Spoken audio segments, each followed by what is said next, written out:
Welcome to the Outside the Numbers podcast, episode 3. We are now a week into the 2023 offseason, and we're starting to feel it. That we had our first Sunday without football. How are you holding up, Ethan? I mean, not well. I was watching NASCAR. Oh, man. Oh, yeah. I mean, it's not very entertaining until the last, 5 laps. So... Is it really? Is it really that hundreds and hundreds of laps? Is that? Yeah, it was. That blows my mind. Well, props to you. I am. No, I did not pay attention the whole time. Okay, that's very fair. I'm my first thought is I was getting to the off season. I'm like, okay, it's now I'm just gonna hop into NBA. I'm gonna hop into NHL. This is gonna be the year that I finally figure out how to really enjoy these sports. And then, maybe I watch the end of the Stanley Cup, and maybe I watch the finals. That's it. And I've never been able to make it work. Yeah, I'm going to there's a lacrosse game. This is horrible. There's a lacrosse game 30 minutes from my house. It's the Premier Lacrosse League, and I'm going on Wednesday. I'm starved for sports content. At this point, that's where it's led me, is to lacrosse. But that's neither here nor there. What is your, besides NASCAR, what is your way of operating through the off season? I like watching those compilations on YouTube. It's there's that one account, Ding Productions or something, has a lot of several top NFL 10 biggest hits, moments, biggest hits. Yeah, he has NFL, he has college stuff. So those are fun to good watch. Stuff. Have to run in the background. I got to get I want to figure out a way to make this just free for the world. It should be a public service, NFL Game Pass. I spend all of my time in there. They've got every documentary. They've got every game, including preseason, postseason, regular season, everything from 2009 to present. And they do the condensed version, so you get the whole game, no commercials, just 40 minutes, knock out a game. It is a treat, and it's how I've stayed alive for the last 3 or 4 off seasons straight. So, yeah, the condensed things is really that's huge. Those are nice. Yeah. You could literally, if you have an evening blocked off, you could put 3 or 4 games in. It won't even slow you down. So, I tell you what, it's a time of mourning, and I think it's only fitting that we take a moment to quietly and peacefully reflect on what was a glorious 2022 NFL season. It was.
All right, and with that, the GOAT of our great sport of professional football has announced his second retirement in just a calendar year.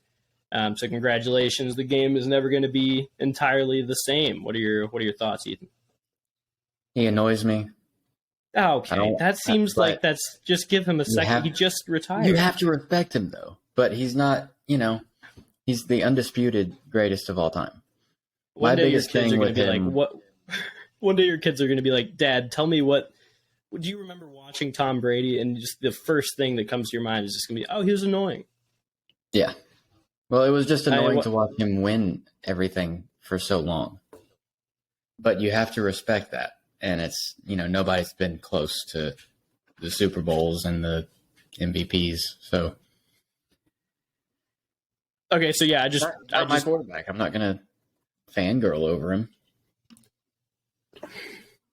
I don't know what to do with that take, Ethan. I really don't. Sorry. I thought we all landed. I thought he got to Tampa and we all kind of jumped on like, all right, he's not the Patriot way anymore. He's not this strict, uptight guy. He is statistically all the numbers.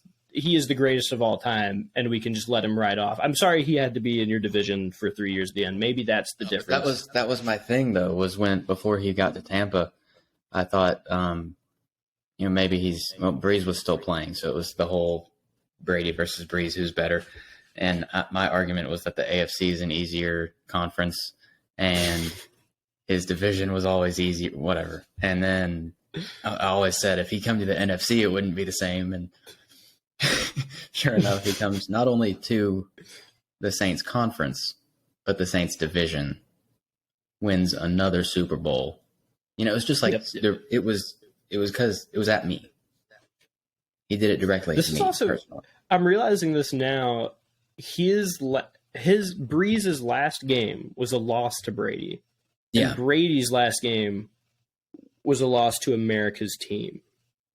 So I see why we found ourselves on kind of opposite ends of the spectrum here, because while the greatness of Breeze ended at the hands of Tom Brady, the greatness of Tom Brady ended at the hands of the Dallas Cowboys. I see why the disconnect now and why your first thought is that he's annoying. While mine would rather be like, wow, greatness. Wasn't great enough to beat Dak Prescott at home with Mike Evans and Chris Godwin and Leonard Fournette. It wasn't enough there, but I see where you're coming from. I can see why somebody like you, fan of the Saints, would be annoyed by that. I also, when you talked about the whole conference thing with Tom Brady, I brought back to a specific night when we were in school and you were writing that paper. I don't know how long it was, but I remember you gave me the full pitch on why Tom Brady was really just a result of being in the AFC for 15 years, and why Breeze was. Did he really give you an A? He gave me an A on that, and he was a Patriots fan too. We might have to. Okay, next week, Cliff Foreman will be guest appearing on the Outside the Numbers podcast to talk about that. That'd be so fun. I would love that. We should contact him. Yeah, Cliff, if you're hearing this, you got my email, so that would be a treat. Okay, so on the subject of Tom Brady, there's been a bunch of graphics circulating. This is how you know we're deep in the offseason. You start getting the like the ESPN stats of as people dig up anything they can, scraping for content. In this case, it is the stats career-wise of Brady and Mahomes when they're both at the age of 27. So, Ethan, do you want to run through just the basic numbers by category? Okay. So, by 27, Mahomes has had 2 league MVPs. Brady had 0. Mahomes has had 5 Pro Bowl appearances, and Brady only had 2.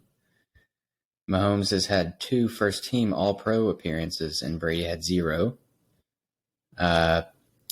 It's 2-3 Super Bowl wins, Mahomes to Brady. They both had 2 Super Bowl MVPs. Mahomes has won almost 20 games more in the regular season than Brady did, and has thrown for 100 touchdown passes more, nearly. That's the craziest one to me. It's like 197 to 92 or something. Like it's actually 192 to 97. You were close, but okay. I think a lot of that is just how the game has changed. Yeah, Because we're talking about, we're almost in a different like level of history when we're talking about when Brady was 27 versus when Mahomes is 27 as far as the NFL goes. So I think a lot of that is because yards, it's 24,000 to 13, so that's that's a crazy one. a 10,000 lot. yards different. And now it's worth noting, because when you're making stats like this, people always try to get anything to make the stat sound more ridiculous than it is. Brady in that time span played 18 less games. So percentage wise, Mahomes' stats are like kind of still significantly better, but it's not as bad as like 10,000 yards over the same amount of games. But at the same time, that's just like a season worth. Nobody's having a 10,000 yard season, so that is pretty substantial in difference. So I bring that up because I'm curious, how do we really feel about this being put out there? Because the obvious, narrative behind it is people trying to say like Mahomes has a real chance of surpassing Brady. Right. Yeah. Yeah. I feel like it's super early to say that. Part of being the GOAT is his longevity, right? Mm-hmm. So, I mean, there's no way you can predict that Mahomes is going to be able to play half as long as Brady did, So I don't know if we can start comparing them career to career yet, but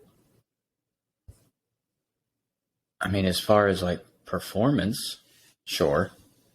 Right. But you can't start talking about is Mahomes going to be challenging Brady for best ever? I think that's a bit silly to do already. Yeah, it seems too. It seems too early. No pass once, and all the announcers were like, "Wow, he didn't even look when he did pass." Right? Okay, from your first words in response to Tom Brady's retirement being he was so annoying, and then Mahomes. Mahomes is only famous because he did a no-look pass. Mahomes is less annoying than the announcers are about him. That's a fair point. Although, have you heard him talk? No. Yeah, no. It's too early. 27 is too early. And Brady's greatness, as like we were talking about before the show, Brady won a Super Bowl MVP with like 145 passing yards and 1 touchdown in one of his early Super Bowls. So like it was a very different era. And that was not at all the high point of his career. So like high point of his career was debatably, well, not even debatably. I think it's pretty concretely like the Randy Moss 16-0, but then followed by, I would say Brady at this point still has 2 3 to 4 year spans that are better than Mahomes' career so far. Is that crazy to say? I don't know. No, I don't think so. Yeah. Especially when there's like 3 Super Bowls in 4 years. We need to see something like that from Mahomes before I think we can start comparing careers. Yeah, I think he'll have to still be playing at 39, which is more than you can say for like the strong majority of quarterbacks that have played at that near that level. So, yeah, no, I see these stats and I'm like, what is the motive behind it? What are people really trying to say? We get the Mahomes career is impressive, but let's wait a little bit on this. And while we're in the discussion of all-time great quarterbacks, I want to bring you back to the year 2013, when I think Tyler Lockett was there still, and like Baldwin, and it was a different era, right? And the Seahawks were ruling the world, and their defense was the greatest since the 2000 Ravens, and a genuine topic of discussion arose, like Russell Wilson. It's his sophomore year. Is it him or is it Aaron Rodgers that is currently the best quarterback in the National Football League? Genuine topic of discussion. Tom Brady, still with like 3 Super Bowl wins, is not even in that conversation. what was happening, for one, and then 10 years later, how did we get here? I don't expect you to deliver like an immediate answer because I think it's kind of an anomaly. But yeah, fire away. What do you think? I mean, I don't know what happened to Russell Wilson, if that's what you're asking. He was decent last year, but I mean, went off the cringe wagon and performed very poorly, like all year long, out of nowhere. So I don't really understand that. But the question that I've been asking, and I've seen a lot of people on the internet be asking, is does the addition of Sean Payton potentially bring him back to where he was in Seattle or closer to?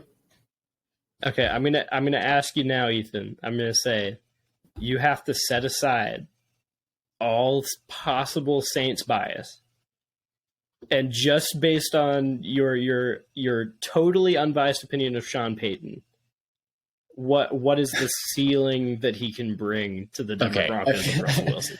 I don't feel like it's absurd to have a high opinion of Sean Payton. No, I do too, and I'm not a Saints fan, so this is just without that extra level of love. Yeah, I know Sean Payton's a good coach. I know he's a great offensive mind, and I know that he won games with Teddy Bridgewater and Taysom Hill and Ian Book. So I trust that he would be able to do something good with Russell Wilson, so long as Russell Wilson actually has talent and wasn't just supported by Beast Mode and Carroll. Right. It really is one of the great anomalies in the NFL of I mean, for one, just the question, is a coach more important or is the talent of the player more important? If it is true that Russell Wilson, this was a result of Nathaniel Hackett, and that the entire first segment of his career was largely the effect of Pete Carroll as a coach, Pete Carroll might be the best coach of the 21st century. That is the craziest thing to put on a coach, to say that. So I guess I look at this and I'm like, this year is going to do a lot for that conversation. If we see, if he comes out and we're like, you know, he has even just a baseline performance week one, we can start to think like, oh my goodness, what was Nathaniel Hackett doing in that building as coach? And then, you know, start to look at, you know, how important really is a head coach. But what if I told you, you know, Sean Payton is in his bag on a 2009 level, minus paying people to injure people. What ceiling does that put the 2023 Broncos at? I mean, I don't think they're winning the Super Bowl like the Saints did, but I mean, playoffs, maybe wild card. They're in a division that is unforgiving. You know, I think actually it's not wild card. I can see where you're coming from there. They don't have I mean, depending on what the Raiders do, they really might have two gimmies to even out that division a little bit, because I don't know, Stidham, whoever they draft. Yeah, I don't know what the Raiders are going to do. They're going to be a mess. So, I really cannot wait to see what the AFC West looks like with Sean Payton, if it really was, you know, him driving the success of Breeze. But I don't know. I can't even try to put a ceiling I don't know on about that. Like, I think he was a big part of it. I mean, he brought him to New Orleans because he saw something in him. But I mean, and I don't think Russell Wilson is Drew Brees. But which is crazy, because if you told somebody that we're bringing in this quarterback that's previously won a Super Bowl, I mean, that could not be further from the Chargers Drew Brees before the Saints brought him in. Like, I mean, he was successful, but it wasn't. I don't know. They hadn't made like a playoff run of any kind. No, well, and he just ripped his shoulder apart. So I mean, he was coming off that crazy injury. if you knew it was going to be one of those teams that worked out, it just I mean, it was the whole idea was that like Katrina had just happened, like it was throwing everything into hoping for this, and if it doesn't work, it's like, oh well, everything else is going to crap anyway. So yeah, no, I didn't mean to take anything away from y'all's Super Bowl victory. That's a topic for another day. Yeah, that was a good time. Yeah, I just can only imagine. You can bring that up and just destroy me at any time you want. My life has been nothing but pain. So, what's crazy? I think that it was the 2009 regular season. Yeah. Okay, like the Cowboys were in the playoffs that year, in the divisional round. So there's a scenario in there where before we even met, could have had a reason to hate each other, and then we never would have become friends, depending on the outcome of that playoff game. So if that isn't fate, I truly don't know what is. But we can hop from there into, I was going to hop into Texans talk, but I tell you what, it's the off season. What are we doing? The Texans do not deserve our time or our discussion. They were 3-13. Their head coach managed to blow the first overall pick with just one game left to play. All they had to do was lose, which may be the best way to quit ever, is just by like caving the building down behind you as you leave. But I don't know. How much do we want to dive in on this right now? I'll leave it to you. I understand win every game, but I also understand get the first pick. Like what? This is the one time that I'm okay with tanking on purpose. Mm-hmm. Just from like a coaching perspective. Week 18. When you're that's what secures you're getting the first pick. I don't understand even putting in an effort. Yeah. I would just take safeties. I think a lot of the stuff I've been hearing is that he was that he knew he was out the door, and so he was basically just saying like, I mean, if this is true, that really was a gesture of, I'm out of here and y'all aren't giving me a second chance, so you know what, screw you. Yeah, and doing that, that would be the most substantial way to do that. I would respect him because, he was, I think, a first-time head coach, late 60s. Like, this was his shot, and they, in their own Texans way, as they do, they just give somebody a year and then fire him. But yeah, that's probably as much as the Texans deserve. Do you have anything you want to tack on to the end of this early off-season recap? Not really. I was it's great. Scrounging for news all week long and just nothing big happening, nothing that got me interested. XFL is going on. Oh yeah, you were talking about this before. What was what is this XFL game that had the circus ending? Huh? You said there was like some crazy like onside kick. Oh yeah. So XFL they got all their crazy new rules, right? So they don't have kickoffs. They have a 3-point extra point option from the 10-yard line. And then instead of an onside kick, you can take a 4th and 15 from, I don't know if it's from midfield or what, but if you convert that, you just get the ball back.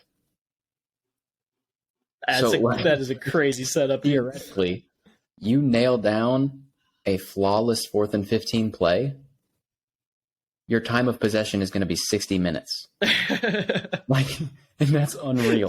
We see the first half of professional football where a team just holds the ball for an entire quarter or half or something. It was St. Louis and I forget who else, but there was 125 left. It was 15-12. St. Louis, I believe, has the ball with 12 points going down to score. Or they had just scored to get the 12. Yeah. So then they took the ball to the 10-yard line, went for the 3-point, snuck it in, got it, went for the 4th and 15, got that, and then drove down the extra 30, 35 yards and scored a last-second touchdown. from being down 3 with 125 left. You just scored. In the NFL, you're about to give the ball away. So long as long as you miss the onside kick, which almost always happens. I feel like a 4th and 15 has a much higher conversion percentage than an onside kick would. Oh yeah, for sure. So that's going to be super interesting in the XFL with those close games coming down to the end. It's like we're trained at, like, as I was like, minute 25, you don't think it's over. There's no real chance. Once you just scored, you're still down. But a whole game, it's like a whole other game within the fourth quarter. It was wild. That I hadn't seen the weekend of games, and I got like some of that earlier, and I'm actually now I might get invested. I might really get in on this and see, because it's I'm hoping it doesn't turn into. Yeah, I just hope it doesn't become too much, because like the first impression, I'm like, okay, that seems a bit like you're just trying to add whatever you can to make it as entertaining as possible, even if it makes the game worse. But I mean, if it, you think about it, both teams have that a good balance. It makes sense. Yeah. It's probably a little less dangerous too. That's true. I saw their kickoff as well, where they kick off with the kicker by himself on their own 35, and then everyone else lined up like 5 yards across from each other in the same formation that they are in the NFL, but right up next to each other. Maybe I'll put a picture in later or something, but it's just it's a totally different league. I don't know if that, in my head, that makes me almost want to watch it less because I love NFL football so much, but it might be worth it as an off-season. It's definitely interesting. Yeah, and I hope the NFL supports it financially, or even just if it's social media, and tries to turn it into a AAA type situation. Right. So yeah, we'll see where that goes. That's the extent of all the sports talk we really have for February post Super Bowl. All right. Well, thank you for tuning in to episode 3 of the Outside the Numbers podcast. We will be back next week. Thank you for joining us, Ethan, and thank you for all y'all listening. Yeah, appreciate it, man. It's a good time. Good time. Night.